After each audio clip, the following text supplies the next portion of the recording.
ABC 10 News at 11 starts now. A bomb threat cleared in National City tonight. This after a man in an apartment complex told others he had a bomb and flammable liquids inside his apartment.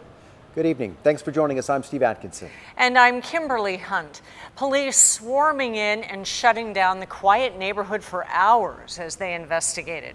ABC 10 News reporter Sofia Hernandez describes the dramatic day. It was in this retirement community where a man told his neighbors that he had explosives inside of his apartment. After an 8-hour search here at Paradise Villages, the area was cleared of any potential dangers. Around 11:30 Thursday morning, National City Police received a call that a man in this building had potential explosives. NCP, National City Fire, San Diego Sheriff, Bomb Squad, and Hazmat all responding. They got everybody here, so I'm sure they're doing what they can. Just kind of crazy. Law enforcement clearing 3 potential threats: the suspect's backpacks, car, and apartment, using water cannons, x-rays, and training to mitigate any potential dangers. In situations like this, it's best to be very methodical in what you do and how you do it, so that way we're not skipping any steps and we're making sure that everything is going to be safe. National City Police says the suspect lived alone on the 2nd floor, his mother also in the complex. It does make it a little bit scary considering we are right next to the place that a bomb might have been left. The suspect was sent to the hospital, being treated for dog bite wounds after he tried running away. While his motive and identity remain unknown, National City Fire says they worked quickly to clear all areas as there were signs the man in question had what he needed and the ability to make a bomb. All 400 or so evacuated residents have since returned to their rooms. We are still awaiting to see if there is any arrest record for this suspect. In National City, Sofia Hernandez, ABC 10 News. New at 11 o'clock, troubling new findings in the investigation into San Diego's $100 million debacle over a downtown skyscraper. That's right. Tonight, the city auditor released its report on the city's 2016 lease-to-own purchase of the building at 101 Ash Street. Now, the city planned to use it as an office building, but within weeks of moving in, everyone had to be pulled out for safety reasons. Asbestos is just one of the problems discovered. Former Mayor Kevin Faulconer's office negotiated that deal and told the city council it needed just $10,000 in cleaning to be ready. Instead, repairs to make the building usable would cost $115 million. Here are the 2 main findings of what the auditor found. First, a quote, serious lack of policies and oversight by the city. Second, former Mayor Kevin Faulconer's administration is accused of leaving out or misrepresenting key information when presenting the deal to the public and the city council. Specific issues pointed out by the auditor include the mayor's office using an uncontracted advisor who was on the payroll of the seller. And the decision to lease the building led to a price far higher than the building's appraisal. The auditor is recommending several changes to how the city buys buildings in the future. There's now a person of interest in the case of missing Chula Vista mother Maya Miliete. Chula Vista police have named her husband, Larry Miliete, as a person of interest regarding her disappearance. Our ABC 10 News reporter Laura Acevedo spoke to Maya's family, which says that they have learned this news just last night.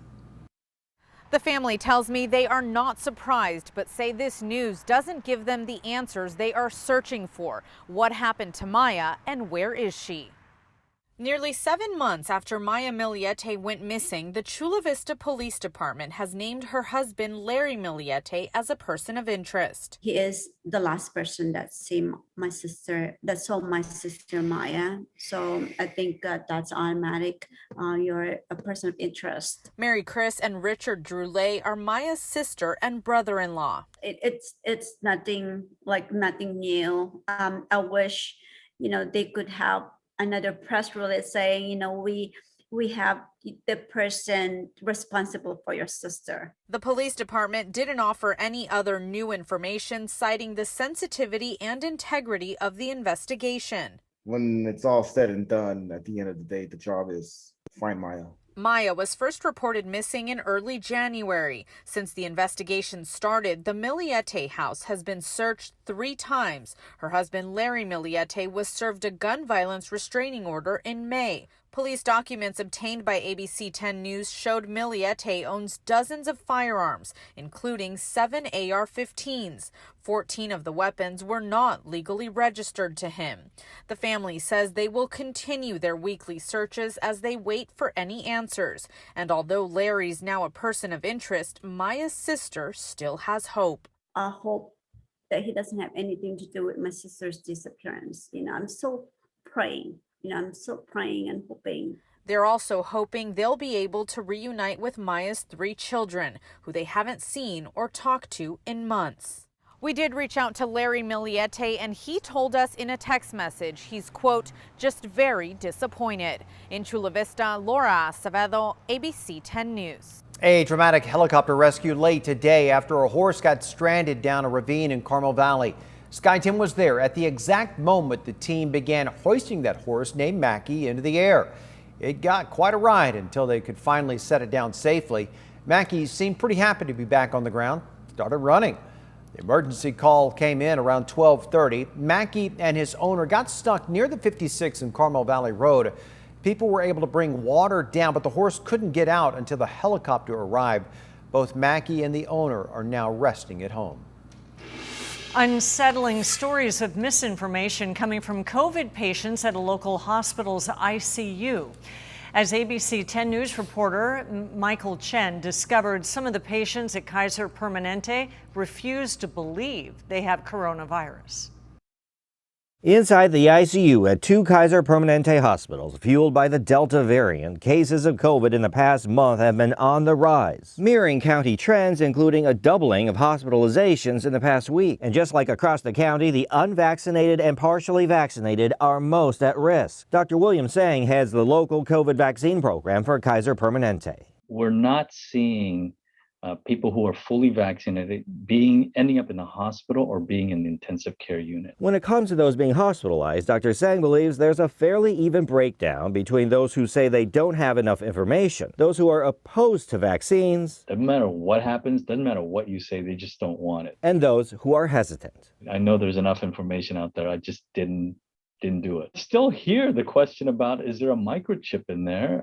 I still hear about the infertility question. Dr. Sang says whatever the reason for not getting vaccinated, most are remorseful. As they're getting well, and like when can I get the vaccine, or where should I get the vaccine? For others, the regret isn't there because they don't believe in COVID, even when they're shown test results. There's a segment of population who are hospitalized who still do not believe that this is COVID. Dr. Sang declined to give numbers, but says that segment isn't a large number. Across the globe, there are reports of COVID deniers who still maintain the virus is a hoax. That's concerning to me. In order to really defeat this pandemic, we need to understand and we need to trust the science. Michael Chen, ABC 10 News.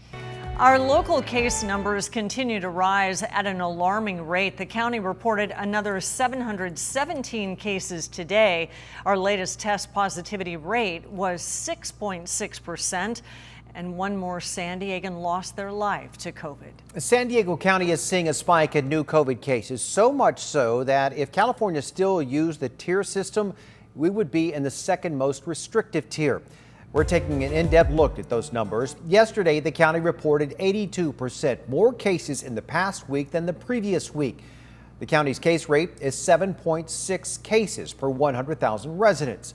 Dr. Kevin Bamapour at Sharp Healthcare says unvaccinated San Diegans are responsible for the uptick. The problem is the people who haven't been vaccinated. So those people are the ones who, that 30% who haven't been vaccinated, they're the ones who actually, they're gonna cause, and they're the reasons that we have Delta, Lambda, and all those other variants that we have in the community. Now, if the state still had the tier system, we would be in the red tier, which at the time meant closed bars and limited capacity at restaurants, gyms, and other indoor facilities. If the state had not reached 2 million vaccinations, San Diego would have been in the even more restrictive purple tier because the state created a trigger to loosen the tier system based on those vaccinations. That, of course, is all a hypothetical. But what's real is the county's case rate. It's rising again. Before the tier system ended, we had a case rate of 1.2 on June 8th. On June 22nd, it was 1.6. On July 6th, it rose to 2.5, and now it has skyrocketed to 7.6. Dr. Bhamanpour says vaccines make all the difference. We can fight this. We can make sure that we never have a fear. We can basically we can beat COVID if we make sure that we take care of the vaccination. The county says it will follow the state's guidelines when it comes to mask mandates. The UC system is raising tuition again. Today, the UC Regents approved the first tuition hike since 2017. Now, new in-state undergraduates enrolling in fall of 2022 will pay $534 more, bringing base tuition and fees to just over $13,000 a year. And that amount would stay flat for those students for up to 6 years. The Regents say the hike is needed to maintain the quality of the system and provide more financial aid. But critics say the increase will put more of a burden on low-income students.